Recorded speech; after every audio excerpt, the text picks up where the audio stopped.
Photo shoot அரசியல் பண்றாருப்பா அப்படின்னு சொல்லிட்டு எல்லாருக்கும் வந்து பதிலடி. உங்களில் ஒருவன் பார்த்தீங்களா? மக்கள் அப்பா அப்பா என்று கூப்பிடும் பொழுது ஆனந்தமாக இருக்கிறது. அதாவது எங்க தலைவரே சினிமாவை விட்டுட்டு அரசியலுக்கு வந்துட்டார். அரசியல் இருக்கவங்களும் அவசர அவசரமா இப்போ ஒரு சினிமா ஷூட்டிங் பண்ணிட்டு இருக்காங்க. இளைய தலைமுறை என்ன அப்பான்னு அழைக்கிறத கேட்கிறப்பவே ரொம்ப ஆனந்தமா இருக்கு. தமிழகத்துக்கே அப்பான்னு சொல்வது ஒரு அதீத கற்பனையா பார்க்குறேன். எப்படி பார்த்தாலும் நீங்க யார் முதல் முறை முதலமைச்சர் இந்த வார்த்தையை சொல்லும்போது உங்களுக்கு அதிர்ச்சியா இருக்கும். ரொம்ப நாளாக இருக்கிறதால நீங்கள் முதலமைச்சர் கிடையாது. ரொம்ப நாளாக இருந்தாலும் உங்களை நம்பி முதலமைச்சர் பதவியே ஐயா கலைஞர் தரல. அன்றைக்கி நான் ரொம்ப வேதனையில் உட்காந்துருந்தேன். மாக்கப் ஒரு ஃபோட்டோ அமைச்சார். திறந்து பார்த்துட்டு ப்ரோ என்னன்னு பார்த்தா நீங்கள் நினைத்து பார்க்க முடியாத வேர்களில் காலூன்றி இருக்கிறான் என்னுடைய தலைவன். குழந்தைகள், பெண்கள், மாற்றுப்பலினம் இல்லை சமூகத்தை மாற்றும் பலினமாக பார்க்கக்கூடியவர்களுடைய தளபதி. எதிர்க்கட்சி ஸ்டேட்டஸ் ஆல்ரெடி தாவேக்கா வந்துட்டான்னு அவர் சொல்றாரு. The key player of 2026 is the newest entry வந்திருக்கக்கூடிய மிஸ்டர் விஜய் அப்படின்றாங்க. ஸோ 15 to 20% என்பது விஜய் பயந்துட்டாரு, முட்டாடிக்கிறேன்னு சொன்ன உடனே போயிட்டு இவர் வந்து வைப்பு பாதுகாப்பு கொடுக்குறாங்க, ஒரு சில விமர்சனம் வைக்கிறாங்க. அதை நீங்க எப்படி பாருங்க? இத்தோடு விளையாட்டு செய்திகள் நிறைவடைந்தது. அடுத்து வானிலை செய்திகள். ஷாருக் கான் என்ன பிஜேபியில் மாவட்ட செயலாளரா? அவருக்கு கொடுத்துருக்காங்க. சல்மான் கான் என்ன வட்ட பிரதிநிதியா? அவர் கொடுத்துருக்காங்க. பிஜேபி பரம்பரை எதிரி ஆம் ஆத்மி அரவிந்த் கெஜ்ரிவால் கொடுத்துருக்காங்க.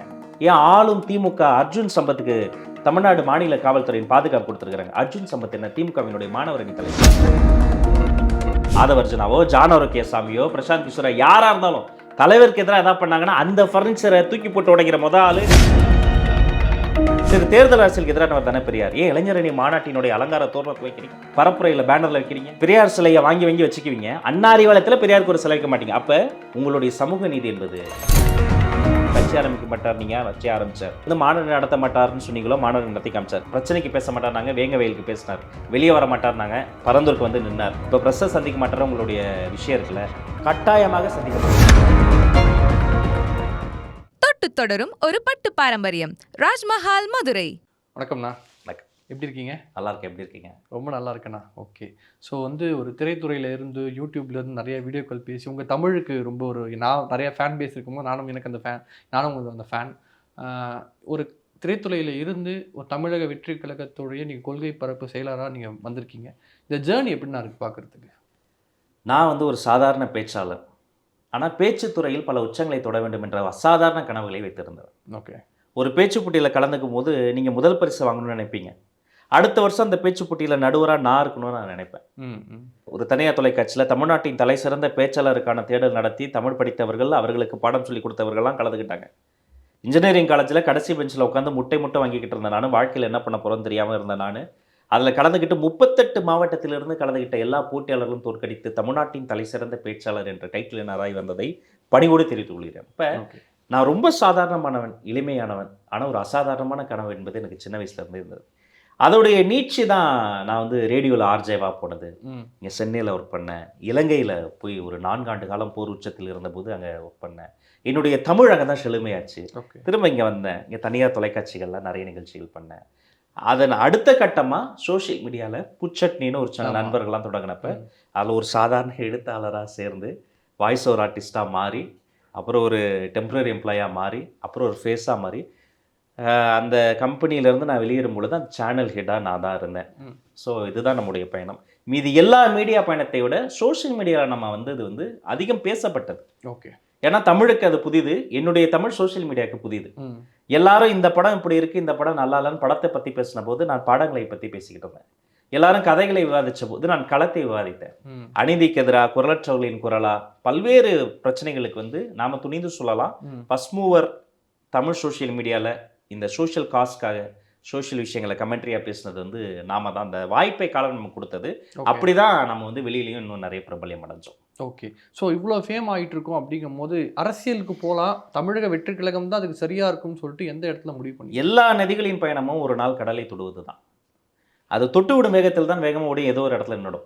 ஓகே. நான் இத்தனை மீடியாவில் வேலை பார்த்ததும், யூடியூப்பில் வந்து சேனல் இருந்ததும், 8 படத்தில் நடித்ததும், 2 வெப்சீரிஸில் நடித்ததும், சொந்தமாக ஒரு படம், சின்னதாக ஒரு படம் எடுத்ததும், இது எல்லாமே என்னன்னா இன்னும் நிறைய மக்களை போய் சேரணும், இன்னும் நிறைய மக்கள் மத்தியில் போகணும். கணாக்கணம் காலங்கள்னு மாணவர்களுக்கு பிடித்த தொடரில் நான் பிடி வாத்தியாராக நடித்தேன். 3 சீசன் நடித்தேன். அதில் என்ன சவால்னா எல்லா வாத்தியாரும் வகுப்பறை உள்ளே, பிடி வாத்தியார் மைதானத்தின் நடுவே. எல்லாரும் 6 மணிக்கு மேலே கிளாஸ் ரூம் உள்ளார டே லைட் பண்ணி ஷூட்டிங் பண்ணுவாங்க. என்னை பகல் முழுக்க வச்சு வாட்டி அவைலபிள் லைட்டில் கொளுத்துற வெயில் நடப்பேன். ஆனால் விருப்பப்பட்டு நான் போய் நடித்தேன். ரொம்ப சொற்பமான வருமானம் தான். குறையா சொல்லாங்க அத்தனை நடிகர்கள், பசங்க 100 பேர் வாத்தியாருங்க. ஆனால் நான் போய் விருப்பம் நடிச்சேன். ஏன்? இன்னைக்கு கிளாஸ் ரூமில் வகுப்பறையில் இருக்கக்கூடிய மாணவன் நாளைக்கு வந்து அவனுடைய சின்ன வயசில் பார்த்தது என்னுடைய முகமாக இருக்கும். இந்த நல்வாய்ப்பை பயன்படுத்தி ஒரு 4 நல்ல கருத்தை அவன் பள்ளிக்கூடத்துக்கு போய் கல்லூரி போயினாலும் சொல்ல முடியும். அப்போ இந்த முழு பயணமே என்னன்னா இன்னும் நிறைய மக்களை சென்று சேருவது தான். ஓரளவுக்கு அதை நம்ம வந்து அச்சீவ் பண்ணியிருக்கிறோம். பெரிய உச்சத்தை தான் தொடரலாம், நல்லாவே அச்சீவ் பண்ணியிருக்கிறோம். இதில் இருந்து அடுத்த கட்டம் என்னன்னா, இந்த இடத்தில் அதிகார பகிர்வு, ஊழல், பன்னெடு காலமாக வராத அரசியல் மாற்றம், இதையெல்லாம் ஃபிக்ஸ் பண்ணுறதுக்கு, இதையெல்லாம் எடுத்து துணிந்து பேசுவதற்கு, ஈர்ப்பு விசை மிகுந்த பூமியைப் போல மக்களை ஈர்க்கக்கூடிய ஈர்ப்பு விசை மிக்க ஒரு தலைவரை தேடிக்கொண்டிருந்தேன். அது தமிழக வெற்றி கழகத்தினுடைய தலைவர் தளபதி என்பதை அறிந்து கொண்டேன். என்னுடைய அலைவரிசையும் அவரினுடைய கொள்கையும் ஒத்த அலைவரிசையில் இருந்ததால் ஓடி போய் அவருடைய கைகளை பற்றி கொண்டேன். இனி எனது கடைசி மூச்சு வரை, கடைசி சொட்டு ரத்தம் வரை கொள்கை பரப்பு செயலாளர் நீங்க சொன்னீங்க, கொள்கை பரப்பு தொண்டனாக கடைசி சொட்டு ரத்தம் வரை இந்த கட்சிக்காக நான் குரல் கொடுத்து கொண்டே இருப்பேன். ஓகேண்ணா, ஓகே. ஸோ இப்போ நான் வந்து தமிழக வெற்றி கழகத்தில் வந்து நிறைய விஷயங்கள் பண்ணிட்டு இருக்கேன். இப்போ ரீசெண்டாக பார்த்தீங்கன்னா வந்து கிட்டத்தட்ட ஒரு 30 விங்க கிட்ட தொடங்கி எல்லாருக்கும் வந்து ஒவ்வொரு துறையினருக்கும் வந்து ஒரு அதாவது குழந்தைகளாகட்டும் பெண்களாகட்டும் எல்லாருக்குமே ஒரு விங்கு தொடங்க போகிறோம் அப்படியா அப்படின்னு ஒரு செய்தி, ஒரு ஒரு ஒரு ஒரு ஃபோட்டோ ரிலீஸ் ஆயிருந்தது. அதை வச்சும் வந்து குறிப்பிட்ட திருநங்கைகளை வந்து ஒரு குறிப்பிட்ட நம்பரில் வந்து அடக்குனது வந்து நிறைய விமர்சனம் பண்ணியிருந்தாங்க. அஃபிஷியலா உத்தியோகபூர்வமா யாராவது அனௌன்ஸ் பண்ணாங்களா? இல்லை. யாரோ ஒருத்தன் வாட்ஸ்அப்பில் பரப்பின ஒரு A4 ஷீட்டை வச்சுக்கிட்டு என்னென்ன பேசுகிறாங்க. இந்த மண்ணில் தமிழ் அரசியல் நிலப்பரப்பில் பாலின சமத்துவம் என்ற வார்த்தையினுள்ளே ஆண் பெண் மாற்று பாலினத்தையும் சேர்த்து ஒரு உரையாடல் தொடங்கியிருக்கு. எனக்கு அது மகிழ்ச்சி தான். ஆனால் இதன் உள்ளே இப்படி ஒரு பட்டியல் இப்படி தான் வரப்போகுதுன்னு எதையுமே அஃபிஷியலாக எங்கள் தலைமை சொல்லலை. அதில் ஒருவேளை அப்படி அதை அஃபிஷியலாக சொல்லாட்டி அதில் வந்து உண்மைத்தன்மை இருந்தால் அதில் இருக்கக்கூடிய வரிசை முறையில் எந்த உள்ளர்த்தமும் இல்லை. இதன் மீது படி சொல்பவர்களுக்கு ஆளுங்கட்சிக்கு ஜால்ரா அடிப்பதை தாண்டி அவர்களுக்கு எந்த நல்லெண்ணமும் இல்லை. குழந்தைகள் அணியெல்லாம் வச்சு சில பேர்லாம் வந்து இது பண்ணுறாங்க. இந்த நாட்டில் குழந்தைகளுக்கு கூட பாதுகாப்பு இல்லை. பள்ளிக்கூடங்களில் பாலியல் குற்றங்கள் நடப்பதை நம்ம செய்திகளை பார்க்கும் பொழுது நெஞ்சம் பதறுகிறது. என்னுடைய நண்பர் மாக்காப்பா ஒரு ஃபோட்டோ அனுப்பிச்சிருந்தேன், உங்களுக்கு அப்புறம் அனுப்புகிறேன். ஓகேண்ணா. அன்றைக்கி நான் ரொம்ப வேதனையில் உட்காந்துருந்தேன். மாக்காப்பா ஒரு ஃபோட்டோ அனுப்பிச்சாரு. திறந்து பார்த்துட்டு ப்ரோ என்னன்னு பார்த்தா ஒரு ஸ்பெஷல் சைல்டுங்க கோயம்புத்தூரில்.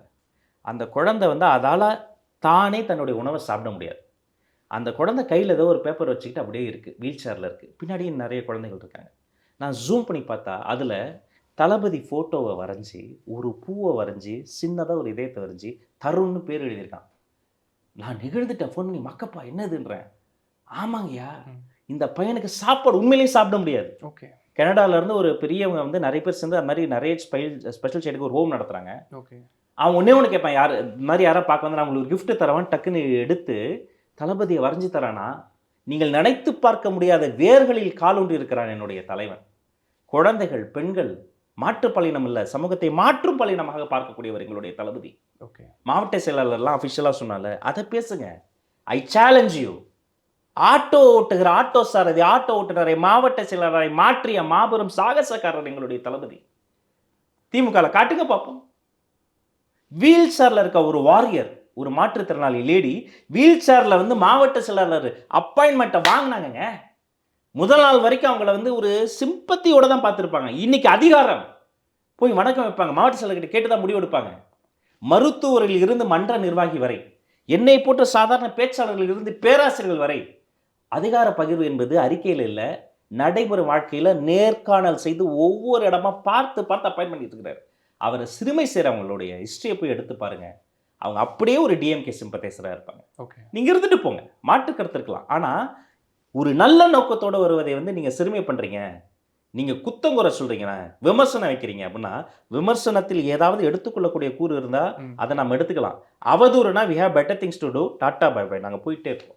ஓகேண்ணா, ஓகே. ஸோ இப்போ ரீசெண்டாக தான் வந்து மத்திய அரசு வந்து தளபதி விஜய் அவர்களுக்கு வந்து வைப்பிரிவு பாதுகாப்பு கொடுத்துருக்காங்க. இது வந்து நேற்று அண்ணாமலை அவர்கள் ஒரு ப்ரெஸ் மீட்டில் என்ன சொல்லியிருந்தாருன்னா வந்து மாநில அரசு நினச்சிருந்தா விஜய் அவர்களுக்கு பாதுகாப்பு கொடுத்துருக்கலாம், அவங்களுக்கு தரல, மத்திய அரசு நாங்கள் தரோம். அவர் வந்து எங்களை பாஜக எதிர்த்து நோக்கி நிறைய கேள்விகள் கேட்குறாரு, எதிர்த்தும் பேசுகிறோம், நான் இருந்தாலும் நாங்கள் வந்து பாதுகாப்பு கொடுக்குறோம், இதுதான் எங்களுக்கும் திமுகக்குள்ள வித்தியாசம்னு சொல்லி சொல்கிறாரு. இந்த பிரிவு வைப்பிரிவு பாதுகாப்பை எதனால் அளிக்கப்பட்டு நீங்கள் நினைக்கிறீங்க, இது எப்படி பார்க்குறீங்க? இதுக்குள்ள கேட்குறீங்க. அவங்க என்ன சொல்கிறாங்க, பிஜேபி பி டீம்ன்றாங்க. ஆமாம், பிஜேபிக்கு ஃபேவராக இருக்கிறதால தான் இது பண்ணுறாங்க. தொலைநோக்கு பறவையோட லாங் டேர்ம் இன்வெஸ்ட்மெண்ட் அதை பண்ணுறாங்க. ஷாருக் கான் என்ன பிஜேபியில் மாவட்ட செயலாளரா? அவருக்கு கொடுத்துருக்காங்க. சல்மான் கான் என்ன வட்ட பிரதிநிதியா? அவர் கொடுத்துருக்காங்க. பிஜேபி பரம்பரை எதிரி ஆம் ஆத்மி அரவிந்த் கெஜ்ரிவால் கொடுத்துருக்காங்க. அப்புறம் இன்னொன்று சொல்கிறாங்க, ராகுல் காந்திக்கே விளக்கிட்டாங்க. நாங்கள் தான் போய் மனு கொடுத்து ராகுல் காந்திக்கு வந்து நீங்கள் விளக்கிடுங்க. ஒருத்தர் உளர்றாரு பத்திரிக்கையாளர், எஸ்பிஜி ராகுல் காந்தி கொடுத்துருந்தது. ராகுல் காந்தி கொடுத்த இசட் பிரிவு பாதுகாப்பை விளக்கிட்டார்கள். அவர்களுக்கு கொடுத்திருந்தது எஸ்பிஜி. அந்த காலகட்டத்தில் ஒரு கொள்கை முடிவு என்ன தெரியுமா? இந்தியாவின் முன்னாள் பிரதமர் அவருடைய ஃபேமிலி எல்லாருக்கும் எஸ்பிஜி கொடுத்துருந்தாங்க. அப்போ ஒரு முடிவு எடுக்கிறாங்க, இப்போ இருக்கிற பிரதமருக்கு மட்டும் எஸ்பிஜி கொடுப்போம், மற்ற பிரதமர்கள் அவர்களினுடைய ஃபேமிலிக்கு அந்த தன்மை த்ரெட்டுக்கு ஏற்ற மாதிரி பதவி கொடுப்போம். இப்போ ராகுல் காந்திக்கு ஒரு தனி பாதுகாப்பு இருக்குது, இசட் பிரிவு இருக்குது, சோனியா காந்தி மேடம்க்கு இருக்குது. அப்போ பிரதமர் ஃபேமிலி கொடுத்தாங்கன்னா இதுக்கு முன்னாடி நரசிம்மரா ஃபேமிலிக்கு ஸ்பீச் கொடுத்துருந்தாங்க, வாஜ்பாய் ஃபேமிலிக்கு ஸ்பீச் கொடுத்துருந்தாங்க, மன்மோகன் சிங் ஃபேமிலிக்கு ஸ்பீச் கொடுத்துருந்தாங்க, ராகுல் காந்தி அவர்களுக்கு ஸ்பீச் கொடுத்துருந்தாங்க. எல்லாருக்கும் எடுத்ததை போல் அவருக்கு ஸ்பீச் எடுத்தாங்க. மறுபடியும் அவருடைய தட்டுக்கு ஏற்ற மாதிரி இன்னொரு பாதுகாப்பு கொடுத்தாங்க. இதற்கும் தமிழக வெட்டுக்களத்துக்கு என்ன தலைவா சம்பந்தம்? ஓகே. இன்னொன்று, நாங்கள் கேட்டு நாங்கள் கேட்காம சிபாரிசில் அவங்க தரலை. நேஷனல் செக்யூரிட்டி பற்றி ஏதாவது தெரியுமா தெரியாதா? இங்கே ஒரு ரிவ்யூ கமிட்டி இருக்குது. வெளியில் தெரிகிற போலீஸோ ஆர்மியோ கிடையாது. இங்கே நிறைய ஸ்காலர்ஸ் சேர்ந்த இன்டெலிஜென்ஸில் இருக்க ரிவ்யூ கமிட்டி அவங்களுக்கு ஒரு த்ரெட் இன்ஃபர்மேஷன் வரும். இந்த இன்டெலிஜென்ஸ் வேலிடான்னு பார்ப்பாங்க. பொட்டென்ஷியல் வேலிடானா, அதாவது அது ஒரு பொட்டென்ஷியல் இருந்துச்சுன்னா கண்டிப்பாக அதில் ஏதோ ஒரு பிரச்சனை இருக்குன்னா கண்டிப்பாக அவருக்கு பாதுகாப்பு தருவாங்க. ஏன் ஆளும் திமுக அர்ஜுன் சம்பத்துக்கு தமிழ்நாடு மாநில காவல்துறையின் பாதுகாப்பு கொடுத்துருக்காங்க. அர்ஜுன் சம்பத் என்ன திமுகவினுடைய மாணவர் அணி தலைவரா? அவருக்கு எதுவும் த்ரெட் இருக்குன்னு தராங்க. ஓகே. அப்போ இவருக்கு தராங்கன்னா ஒரு பொட்டென்ஷியல் இன்டெலிஜென்ஸ் இருக்குது. இது அரசியலை தாண்டிங்க நேஷனல் செக்யூரிட்டி. ஓகே. இதில் போய் இவங்க அரசியல் பண்ணுறாங்கன்னா அது வந்து அவர்களினுடைய அதீத கற்பனை, அவ்வளோதான். ஓகே. ஸோ இந்த விஷயம் நடக்கிறதுக்கு முன்னாடி தான் வந்து ட்விட்டரில் வந்து விஜய் அவர்கள் வந்து இந்த பிப்ரவரி மார்ச்சில் வந்து சுற்றுப்பயணம் மேற்கொள்ள போனார். அவர் போகிற இடத்துல வந்து முட்டை அடிக்கணும்னு சொல்லிட்டு ஒரு கேங் பேசிச்சு. அதுக்கப்புறம் தான் இது நடந்திருக்கு. ஸோ வந்து விஜய் பயந்துட்டாரு, முட்டை அடிக்கிறேன்னு சொன்ன உடனே போயிட்டு இவர் வந்து வைப்பிரிவு பாதுகாப்பு கொடுக்குறாங்க, ஒரு சில விமர்சனம் வைக்கிறாங்க. அதை நீங்கள் எப்படி பார்க்குறீங்க? இத்தோடு விளையாட்டு செய்திகள் நிறைவடைந்தது. அடுத்து வானிலை செய்திகள். தரக்குறைவான அரசியலுங்க. அவர் எங்கள் தலைவருங்கிறதுக்காகவே சொல்லலை. எந்த தலைவரும் முட்டை அடிக்கலாம் பயந்தெல்லாம் அரசியலில் வந்து ஒதுங்க மாட்டாங்க. அப்படி முட்டையடிப்பது, வசை சொற்கள் பேசுவது, அவர்கள் மீது பொருட்களை கொண்டு வீசுவது எங்கள் தலைவர்கள் எந்த தலைவர் மீதும் அப்படி செய்வதில் தமிழக வெற்றி கழகத்திற்கு உடன்பாடு இல்லை. ஓகே. இப்படி செய்வதால் அந்த சம்பந்தப்பட்ட தலைவர்களுக்கோ அந்த கட்சிக்கோ அந்த கழகத்திற்கோ இன்னும் அனுகூலம் தான் தருமே தவிர இதெல்லாம் வந்து இந்த தனிநபரினுடைய பேசுறது கொள்றதெல்லாம் வந்து நம்ம எடுத்து வச்சு பேச வேண்டிய அளவுக்கு அதில் பொட்டென்ஷியல் இல்லை. ஆனால் அதுக்கு பயந்து ஒய்பிரிவு பாதுகாப்பு தருவா? நீங்கள் வந்து என்ன நினச்சிக்கிட்டு இருக்கீங்கன்னு தெரில. இது வந்து இந்தியன் ஆர்மிங்கிறது வேறு. நீங்கள் ஆக்ஷன் கிங் அர்ஜுன் படத்தையெல்லாம் பார்த்துட்டு ரொம்ப கன்ஃபியூஸ் பண்ணிக்கிறீங்க. ஸோ அதுக்கு சம்மந்தம் இல்லை. அவர் முட்டையடிப்பதால் யாரோ ஒருத்தங்க சொன்னதால் தலைவருக்கோ தளபதிக்கோ எந்த ஆபத்தும் இல்லை. அப்படி யார் மீது அடிப்பதையும் நாங்கள் வந்து ஆதரிக்க போவதும் இல்லை. எங்கள் அரசியல் வேறு, எங்களுடைய பெடஸ்டலே வேறு, எங்கள் மைல் ஸ்டோனே வேறு. ஓகேண்ணா. ஓகே. ரீசெண்டாக வந்து பிரசாந்த் கிஷோரை வந்து விஜய் சார் வந்து மீட் பண்ணிட்டு போயிருந்தாங்க. ஆமாம். அதே டைமில் தான் எடப்பாடியும் மீட் பண்ணதாகவும் சொல்கிறாங்க. இது பிரசாந்த் கிஷோர் வந்து கிட்டத்தட்ட டிவிகேக்கு வந்து 20% ஆஃப் ஓட்டு இருக்குது அப்படிங்கிற ஒரு விஷயத்தையும் சொல்லியிருக்காரு. நிறைய கருத்து கணிப்பு லோயலா காலேஜ் நிறைய இடத்துல எல்லா இடத்துலையுமே 20% சாலிடாக சொல்கிறாங்க. இந்த பிரசாந்த் கிஷோரோட மீட்டப் எப்படி பார்க்குறீங்க? ஏன்னா இப்போ தான் ஆதவ் அர்ஜுனா வந்து இணைஞ்சிருக்காரு, ஆல்ரெடி ஜான் ஆரிகசாமி இருக்காரு. இவங்களுக்குள்ளே ஏதாவது குழப்பம் வருமா கட்சியில்? இந்த கதை திரைக்கதை வசனத்தை யார் எழுதுறான்னு தெரியலைங்க. எங்களுக்கு ஆதவ் அர்ஜுனா சாரோ, மிஸ்டர் ஜானோ, பிரசாந்த் கிஷோரோ, எங்களுக்கு அவங்களாம் யாருமே இல்லை. எங்களுக்கு தலைவர் தான் எல்லாம். தன் சொந்த வாழ்க்கை, சம்பளம், குடும்பம் எல்லாத்தையும் தூக்கி போட்டு மண்ணுக்காக மக்களுக்காக இறங்கிய மாவீரன் எங்கள் தலைவர். நாளைக்கு எங்கள் தலைவருக்கு எதிராக, தலைமைக்கு எதிராக நீங்கள் சொன்ன சோகால்டில் யாராவது ஆதவ் அர்ஜுனாவோ, ஜானோ கேசாமியோ, பிரசாந்த் கிஷோரோ யாராக இருந்தாலும் தலைவருக்கு எதிராக எதாவது பண்ணாங்கன்னா அந்த ஃபர்னிச்சரை தூக்கி போட்டு உடைக்கிற முதல் ஆள் எங்கள் கட்சி தோழராக தாங்க இருப்பாங்க. எங்களுக்கு அவங்க பற்றி எந்த கவலையும் கிடையாது. இது துரைமுருகன் ஐயா நீர்வளத்துறை அமைச்சர் ஒரு வாட்டி அவர்கிட்ட கேள்வி கேட்டாங்க. அப்போ சொன்னால் பதில் இப்போ சொன்னால் பொருத்தப்பட செம்மையாக இருக்கும். சார் நீங்கள் பாரம்பரிய கட்சி சொல்லுங்கோ அவனாரு, பல வருஷமாக களத்தில் நிற்கிறீங்க அவனாரு. அப்புறம் ஏன் நீங்கள் வந்து பிரசாந்த் கிஷோரை கூப்பிட்டு வந்து அரசியல் வியூகம் வச்சுக்கிறீங்க, உங்களுக்கு அரசியல் தெரியாதான்ற மாதிரி ஏதோ கேட்டாங்க, நினைவு சரியாக இருந்தால். அவர் சொன்னார் அப்படிலாம் இல்லை, அரசியலுங்கிறது வேறு. இருந்தாலும் இப்போ லேட்டஸ்ட்டாக இந்த ஐடி சோஷியல் மீடியாலாம் நிறைய வந்துருச்சு, என்னப்பா சமாச்சாரம்னு கூப்பிட்டு பக்கத்தை வச்சு கேட்டுக்கிறோம் அவ்வளோனார். அந்த என்னப்பா சமாச்சாரம் அன்றைக்கி அங்கே நடந்தப்போ இனிச்சுது, இங்கே நடந்தோன்னா பார்த்தீர்களா அப்படின்னு ஒரு பெர்ஃபார்மன்ஸை ஸ்டார்ட் பண்ணாங்க. மற்றபடி ஒன்றும் கிடையாதுங்க. அரசியல் வியூகம் வந்து நிறைய பேர் சொல்லலாம். நான் இன்னும் சொல்கிறேன், எங்கள் உட்கட்சியில் நான் பார்த்து ஆச்சரியப்படுற விஷயம் தெரியுமா? எங்களுடைய பொதுச் செயலாளர் ஆனந்த் விசுவாசி என்ற வார்த்தைக்கு அர்த்தமாகவே வாழக்கூடியவர். 4 நூற்றாண்டு கால வாழ்க்கையை தளபதிக்காக தியாகம் பண்ணவர். அவர் நேற்றிலிருந்து தளபதி கூடவே இருக்கிறவர் அண்ணன் ஆனந்த். இன்று எங்களுடைய தளபதியின் களத்தை வலுவாக்குவதற்காக வந்திருக்கக்கூடிய வியூகர் தான் ஜான் கே சாமியோ பிரசாந்த் கிஷோரோ. நாளைய தீர்ப்பை உறுதி செய்வதற்காக எங்களுக்கு பக்கபலமாக வந்து சேர்ந்திருக்கக்கூடியவர் துணை பொதுச் செயலாளர் எங்களுடைய ஆதவர்ஜனாவோ நிர்மல்குமார். ஸோ நேற்றிலிருந்து இருக்கக்கூடிய விசுவாசி அண்ணனாக இருக்கிறார். இன்று வந்திருக்கக்கூடிய வியூகர்கள் பலமாக இருக்கிறாங்க. நாளைய தீர்ப்பை உறுதி செய்வதற்காக எங்களுக்கு பலம் சேர்ந்துருச்சு. இனி வருங்காலம் வசந்த காலம், அது தமிழக வெற்றியின் காலம் என்பது. ஓகே, நாம் தமிழர் கட்சியின் தலைவர் சீமான் அவர்கள் வந்து தொடர்ந்து விஜய் சார் வந்து கட்சி ஸ்டார்ட் பண்ணுறதுக்கு முன்னாடி வரைக்கும் என் தம்பி அவன் களத்துக்கு வந்தால் அவனே எனக்கு எதிராக நின்னா கூட நான் அவன் கூட தான் நிற்பேன், நான் அவனுக்கு எதிராக நிற்க மாட்டேன்னு சொல்லியிருந்தார். கட்சி தொடங்கியதுக்கப்புறம் மாநாடு ஸ்பீச்சுக்கு அப்புறம் நிறைய கருத்தெல்லாம் வச்சார். அப்புறம் நடுவில் கொஞ்சம் அமைதியானார். இப்போ ரீசெண்டாக பிரசாந்த் கிஷோர் அவர்கள் விஜய் சார் மீட் பண்ணிருக்காரு. நீங்கள் எப்படி பார்க்குறீங்கிறது பண கொழுப்பு அப்படின்னு சொல்லியிருக்காரு. தொடர்ந்து நாம் தமிழர் கட்சி வந்து ஒரு சில விஷயங்கள் வந்து முன் வைக்கிறாங்க, உங்களை எதிர்த்து பேசுகிறாங்கன்னா திருப்பி தமிழக வெற்றி கழகத்திலேருந்து அவரை எதிர்த்து எந்த விதமான நடக்கல. என்ன அருமை சகோதரர் கொள்கை பரப்பு இணை செயலாளர் பேராசிரியர் சம்பத் கூட அது கண்டிச்சு அறிக்கை வெளியிட்டிருந்தாரு. நான் என்ன சொல்றேன், எங்களுடைய கொள்கை எதிரி பாஜக, அரசியல் எதிரி திமுக. என் எதிரியை நான் ஃபிக்ஸ் பண்ணிட்டேன். எங்கள் பயணம் பெருசு, லாங் வே டு கோ. அதை நோக்கி நான் ஓடிக்கிட்டே இருக்கிறேன். இப்போ இதுக்கு நடுவில் அவங்களுக்கெல்லாம் நம்ம பதில் சொல்லிட்டு இருந்தால் இது திசை திருப்பல் அரசியல். இது அவங்க மட்டும் கிடையாது. இப்படி தான் பேசுனா இவங்க ரியாக்ட் பண்ணுவாங்கன்னு இது ஒரு ட்ராப். ஆளுங்கட்சியே இதை செட் பண்ணுவாங்க. நாம் அதில் போய் நீங்கள் விரிக்கிற வலைகளில் சிக்குவதற்கு நாங்கள் வந்து ஆள் கிடையாது. எங்களுக்கு ஒரு உயர்ந்த லட்சியம் இருக்குது. நாங்கள் இழப்பதற்கு ஒன்றுமே கிடையாது. அடைவதற்கு இந்த மண்ணினுடைய 2வது சுதந்திரம் இருக்குது. அதை நோக்கி ஓடிக்கிட்டு இருக்கிறோம். அதனால் இவங்களுக்கெல்லாம் நம்ம இக்னோர் பண்ணிட்டு போயிட்டே தான் இருக்கிறோம். நாங்கள் இன்னும் பெரிய பெரிய சண்டைகள் இருக்குது, பெரிய பெரிய களங்கள் இருக்குது, பெரிய பெரிய இலக்குகளை நோக்கி ஓடிக்கிட்டு இருக்கோம். ஓகே, இந்த ஓட் பர்சன்டேஜ் நான் சொன்னேன் 20% இருக்குது அப்படின்னு சொல்லிட்டு 100% எல்லாருமே சொல்கிறாங்க. லயோலா கல்லூரியினுடைய பேராசிரியர் ராஜநாயகம் சொல்றாரு, நெக் டு நெக்ன்றாரு, இன்னொரு வருஷம் இருக்குன்றாரு. அவர் ஒன்றும் எங்களுக்கு வந்து சிம்பத்தைஸ்லாம் கிடையாது. எங்களை நிறைய விமர்சிக்கிறார், விமர்சித்து கொண்டே இருக்கிறார், விமர்சிப்பார்.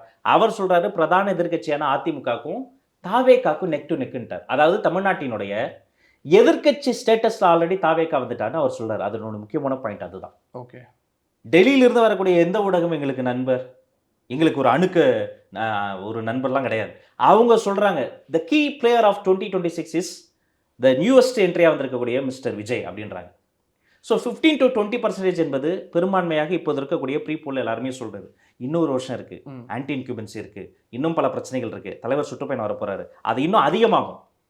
இருந்தாலும் வெறுமனே நம்ம வந்து கருத்து கணிப்பு எடுத்து வச்சுக்கிட்டே பேசிருக்க முடியாது. களத்தில் நீங்கள் இன்னும் நிறைய விஷயங்கள் பார்க்க போகிறீங்க.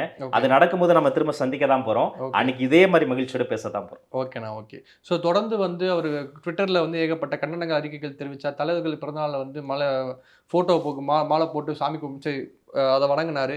இந்த விஷயத்தெல்லாம் பார்த்துட்டு அவர் வந்து ஃபோட்டோ ஷூட் அரசியல் பண்ணாருப்பா அப்படின்னு சொல்லிட்டு எல்லாருக்கும் வந்து பதிலடி. உங்களில் ஒருவன் பார்த்தீங்களா, அக்கள் அப்பா அப்பா என்று கூப்பிடும் பொழுது ஆனந்தமாக இருக்கிறது. அதாவது எங்கள் தலைவரே சினிமாவை விட்டுட்டு அரசியலுக்கு வந்துட்டார். அரசியலில் இருக்கவங்களாம் அவசர அவசரமாக இப்போ ஒரு சினிமா ஷூட்டிங் பண்ணிட்டு இருக்கிறாங்க.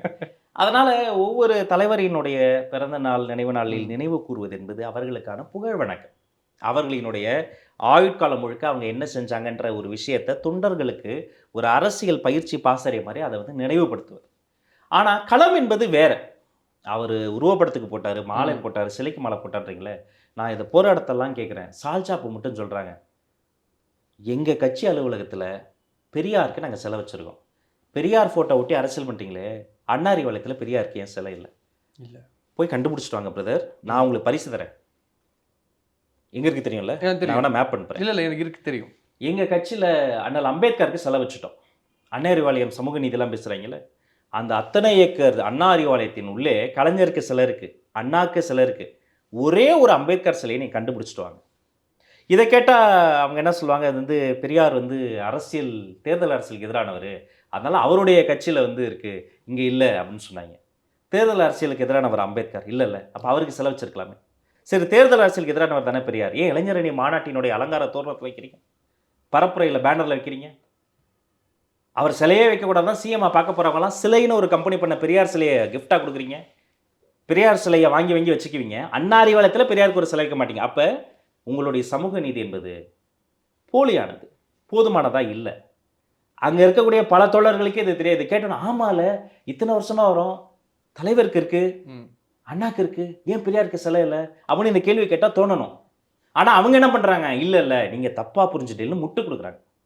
தயவு செய்துங்க, இந்த சிலை என்பது அண்ணன் ஆம்ஸ்டாங் ஒரு வாட்டி கேட்டார், அம்பேத்கர் இருந்து எத்தனை வருஷம் பெரியார் உயிரோடு இருந்தார், பெரியார் இருந்து எத்தனை வருஷம் நீங்களாம் இப்போ களமாடுறீங்க, பெரியாரினுடைய ஈரோட்டின் உள்ளே அம்பேத்கர் சிலை வைக்கிறதுக்கு எவ்வளோ வருஷம் ஆச்சு, ஏன் வைக்க முடியல, அப்புறம் என்ன நீங்கள் சாதி ஒழிச்சிங்கன்னு. இப்போ அதை யோசிக்கும் போது ஆச்சரியமாக இருக்குது, எவ்வளோ வருஷமாச்சு, இடைத்தேர்தல் வேறு முடிஞ்சது ஈரோட்டில், இப்போ ரொம்ப சமீபத்தில் தான் போயிட்டு வந்து இந்த பிரச்சனையெல்லாம் கேள்வியெல்லாம் கேட்ட பிறகு ஒரு சிலையை தருந்தாங்க. அப்போ இத்தனை வருஷமா ஒரு அம்பேத்கர் சிலை ஈரோட்டில் வைக்க மாட்டீங்க, ஒரு பெரியார் சிலையை அண்ணாரிவளத்தில் வைக்க மாட்டீங்க, ஆனால் பேச்சு என்ன இதெல்லாம். ஓகே. ஸோ இப்போ நீங்கள் அந்த ஃபோட்டோ ஷூட்னு சொன்ன உடனே எனக்கு ஒரு விஷயம் ஞாபகம் வருது. முதல்வர்கள் வந்து இப்போ ரீசெண்டாக வந்து என்னை எல்லாருமே எங்கே பார்த்தாலும் அப்பா அப்பான்னு என்னை கூப்பிட்றாங்க அப்படின்னு சொல்லிட்டு சொல்கிறாங்க. ரீசெண்டாக ஒரு ஃபங்க்ஷனில் கூட வந்து ஸ்டாலின் சார் வந்து செல்ஃபி எடுத்து போட்டிருந்தார். கீழே ஃபுல்லாக பார்த்தீங்கன்னா கமெண்ட்ஸ் வந்து ப்ரோ திங்ஸ் இஸ் விஜய், அவர் வந்து விஜய் பார்த்து முதல்வர் காப்பி அடிக்கிறாருன்னு சொல்லிட்டு ஒரு சில கருத்துக்கள்லாம் முன் வைக்கிறாங்க. இதை நீங்கள் எப்படி பார்க்குறீங்க? அவர் தமிழ்நாட்டினுடைய மூத்த சீனியர் மோஸ்ட் பொலிட்டீஷியன். உண்மையிலேயே பல ஆண்டுகளாக போராடி உழைத்து இந்த இடத்திற்கு வந்தார். அதில் மாற்று கருத்து இல்லை, நான் அதை மதிக்கிறேன். அதனால் தமிழகத்துக்கே அப்பான்னு சொல்வது ஒரு அதீத கற்பனையாக பார்க்குறேன். ஓகே.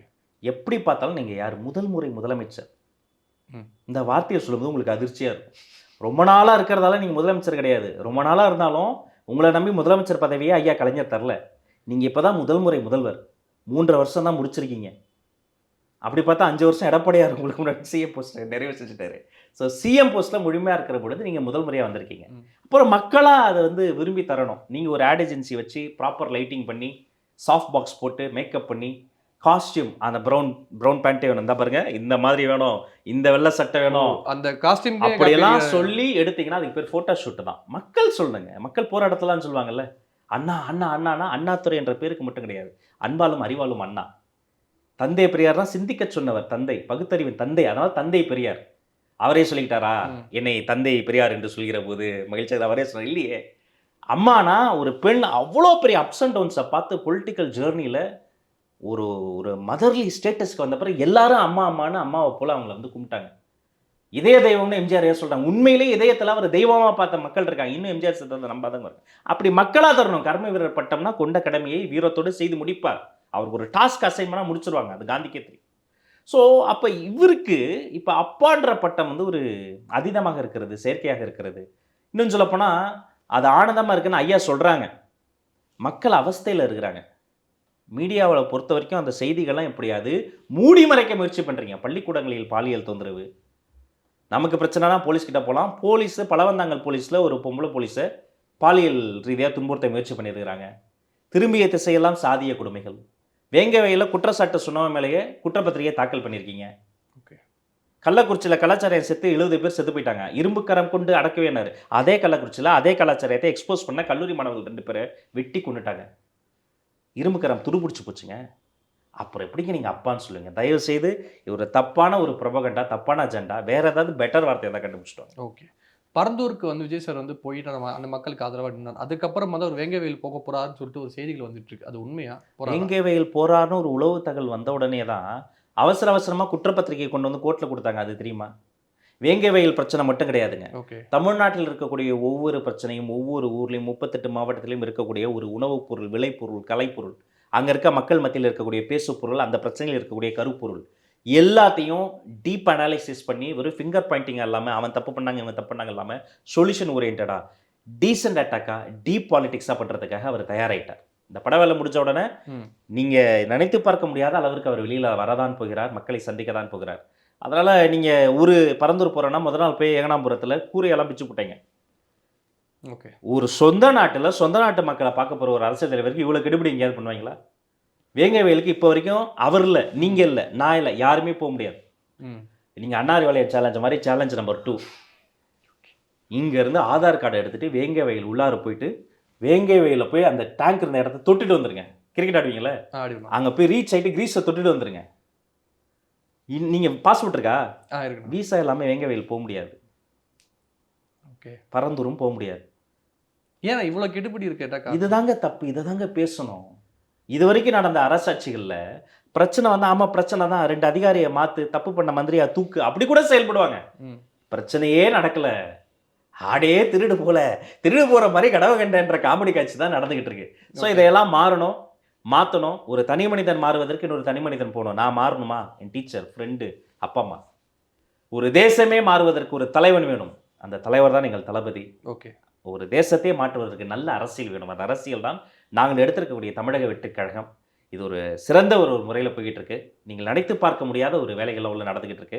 நாங்கள் நினைத்து கொண்டிருக்கக்கூடிய அரசியல் மாற்றமும் வரும்னு நாங்கள் நம்புறோம். ஓகே. இறுதியாக ஒரு 2 கேள்வினா, தொடர்ந்து வந்து பார்த்தீங்கன்னா வந்து மாநாட்டில இருந்து விஜய் சார் எந்த இடத்துல பேசினாலும் வந்து அதிமுக வந்து அவர் எந்த ஒரு குற்றச்சாட்டும் வைக்க மாட்டாரு அப்படின்னு சொல்லிட்டு சொல்றாங்க. இப்போ என்ன சொல்றாங்கன்னா 2026ல வந்து எடப்பாடியும் விஜய் சாரும் கூட்டணி வைக்க போறாங்க. திமுக வீழ்த்துறதுக்கு அதிமுகவும் தாவேகவும் கூட்டணி வைக்க போறதா ஒரு செய்தியை சொல்றாங்க. எந்த அளவுக்கு உடனே கூகுள் பண்ணுங்க. தமிழ்நாடு முதலமைச்சரா இபிஎஸ் இருக்காரா பாருங்க. துணை முதலமைச்சரா இபிஎஸ் உடைய பையன் இருக்காரான்னு பாருங்க. 38 மினிஸ்டர்ஸ் இருக்கிறாங்க. அந்த மினிஸ்டர்ஸ்லாம் யாரு, என்ன கரை வேட்டியை கட்டியிருக்காங்கன்னு பாருங்க. ஆளுங்கட்சியாக யார் இருக்காங்களோ அவங்கள தாங்க விமர்சிக்க முடியும். ஆளுங்கட்சியால் அவங்க விமர்சிக்கிறது எப்படின்னா, என்ன பிரச்சனை நடந்தாலும் ஒருத்தர் நேருவை கூட்டு வர்றாரு தெரியுமா? எல்லையிலே நமது வீரர்கள் வர்றாங்க. அதே ஃபார்மேட்டு தான் இது. ஓகே. நீங்கள் தப்பு பண்ணுறீங்க, மாற்றிக்கிங்க பிரதர் நான் சொல்கிறேன். நீங்கள் உடனே என்ன அழுவுறீங்க? இந்த அவர் தப்பு பண்ணுறாரு, அதை சொல்ல மாட்டேறீங்க. கீழ் வீட்டில் இருக்குது, மேல் வீட்டில் இருக்குது, எங்கள் வீட்டில் இருக்கான்னு டேபிள் மேட் வைக்கிற மாதிரி பேசுகிறீங்க. உங்கள் தவறை சுட்டி காட்டுகிறேன் என்றால் நீங்கள் ஆட்சியாளர்கள். பாஜக தவறை சுட்டி காட்டுகிறேன்னா டெல்லியில் அவன் ஆட்சியாளர். யார் ஆட்சி அதிகாரத்தை கையில் வைத்திருக்கிறார்களோ அவர்கள் தவறு செய்யக்கூடாது என்பது தான் சரி. நான் தவறு பண்ணுவேன், என் தவறு விட்டு அடுத்தவன் தவறை கேளு என்பது மாபெரும் தவறு. எனவே இந்த நாட்டில் அதிகாரத்தில் யார் இருந்தாலும் அவர்கள் தவறு பண்ணும்போது அதை தைரியமாக சுட்டி காட்டும் ஒரு துணிச்சலான தைரியமான ஒரு இடத்தில் தமிழக வெற்றி கழகத்தினுடைய தலைவர் இருக்கிறார். ஓகே. ஸோ வந்து என்னதான் நம்ம விஜய் சார் வந்து பரந்தூர் பூரா எல்லா மக்களையும் பார்க்குற எல்லாமே பண்ணாரும், ப்ரெஸ் அவர் ஏன் இன்னும் மீட் பண்ண மாட்டார்? அதாவது ப்ரெஸ் மீட்டே வைக்காம தேர்தலில் போய் ஜெயிச்சிடலான்னு பார்க்குறாரான்னு சொல்லிட்டு ஒரு சில பேர் கேட்குறாங்க. அதுக்கு நீங்கள் ஏங்க நீ பத்திரிகையாளர்கள் அவரை சந்திக்க எப்படி ஆவலோடு காத்திருக்கிறார்களோ அதே ஆவலோடு அவர் காத்திருக்கிறார். நான் அறிவேன். ஓகே. பட வேலையை முடிக்கணும். அப்படி சும்மா போகும்போது வரும்போதெல்லாம் மைக் கண்ட இடம்லாம் சொர்க்கம்னு கத்தி கதறி எல்லாத்துக்கும் பேசிகிட்டு இருக்கக்கூடாது. பர்பஸாக பேசணும். பத்திரிக்கையில் சந்திக்கிறோன்னா அது ஒரு பாயிண்ட் இருக்கணும், அதுக்கு ஒரு நிகழ்வு இருக்கணும், அதுக்கு ஒரு அஜெண்டா இருக்கணும். எதுவுமே இல்லாமல் போகும்போது வரும்போதெல்லாம் பத்திரிக்கையாளர் சந்தித்து எல்லார் மீது அவதூறு கொட்டி தனி மனித தாக்குதல் பண்ணி ஃபிங்கர் பாயிண்டிங் பண்ணி நான் பண்ணுற தவறை மறைச்சி டெல்லியை கை காமிச்சு, டெல்லி அவன் பண்ணுற தவறை மறைச்சி இவங்க ஃபேமிலியை கை காமிச்சு, இவங்க அவங்கள திட்டி அவங்க இவங்களை திட்டி அந்த காம்படிஷன் வரல நான் அவனை அசிங்கமாக பேசுவான், அவன் நீ அசிங்கமாக பேசுவான். அந்த ட்ரெடிஷ்னல் பாலிடிக்ஸ் இங்கே கிடையாதுங்க. உண்மையிலேயே இங்கே ஆக்கப்பூர்வமாக ஒரு தொலைநோக்கு பார்வையோடு உடனடி இலக்கு என்ன, தொலைநோக்கு என்ன, உடனே அடைய வேண்டியது என்ன, தொலைதூர பயணம் என்ன, பசங்களை எப்படி அரசியல் மையப்படுத்துறது, ரசிகர்களை எப்படி தொண்டராக்குறது, தொண்டர்களை எப்படி தலைவராக்குவது, ஒவ்வொரு மாவட்ட போஸ்டிங்கை கூட பார்த்து நேர்காணல் செய்து எப்படி அப்பாயிண்ட் பண்ணுவது, இதையெல்லாம் இப்போ ஒரு நைட்டில் லிஸ்ட்டு கொடுத்தா அவங்க தானே மாவட்ட செயலாளர், யாராவது எடுத்து பேச முடியுமா? அப்படி இல்லை. ஒரு மாதத்துக்கு மேலே எடுத்துக்கிறோம். பல நேர்காணல் நடக்குது. எனக்கு நேர்காணல் நடந்தது. இது ஒரு ப்ராசஸ். ஸோ இதே மாதிரி அவருடைய படத்தையும் முடிச்சு எங்களுடைய உட்கட்சி கட்டமைப்பு எல்லாத்தையும் முடிச்சு கட்டாயமாக களத்திற்கு வரப்போகிறார். எப்படி அவர் வந்து மாநாடு நடத்த மாட்டார்னு சொன்னீங்களோ மாநாடு நடத்தி காமிச்சார். கட்சி ஆரம்பிக்க மாட்டார், நீங்கள் வச்சே ஆரம்பித்தார். எதுவுமே யாருமே மக்கள் வர மாட்டாங்கன்னாங்க, மக்கள் ஒரு பக்கம் வந்து நின்னாங்க. பிரச்சனைக்கு பேச மாட்டார்னாங்க, வேங்க வயலுக்கு பேசினார். வெளியே வர மாட்டார்னாங்க, பரந்தூருக்கு வந்து நின்னார். அடுத்து எங்கே வரப்போகிறோம் உளவு தகவல் வந்துட்டோன்னா அவசரமாக நீங்கள் வந்து தொப்பியை கவுத்தீங்க. அது மாதிரி இப்போ ப்ரெஸ்ஸை சந்திக்க மாட்டார உங்களுடைய விஷயம் இருக்குல்ல, கட்டாயமாக சந்திக்க போகிறார். மிக தீவிரமாக உறுதியாக இதை நான் சொல்கிறேன். அந்த நாள் தொட்டுவிடும் தூரத்தில் தான் இருக்கிறது. அன்று மீண்டும் சந்திப்போம். ஓகேண்ணா, நன்றி. மிக்க நன்றி. தொட்டு தொடரும் ஒரு பட்டு பாரம்பரியம். ராஜ்மஹால் மதுரை.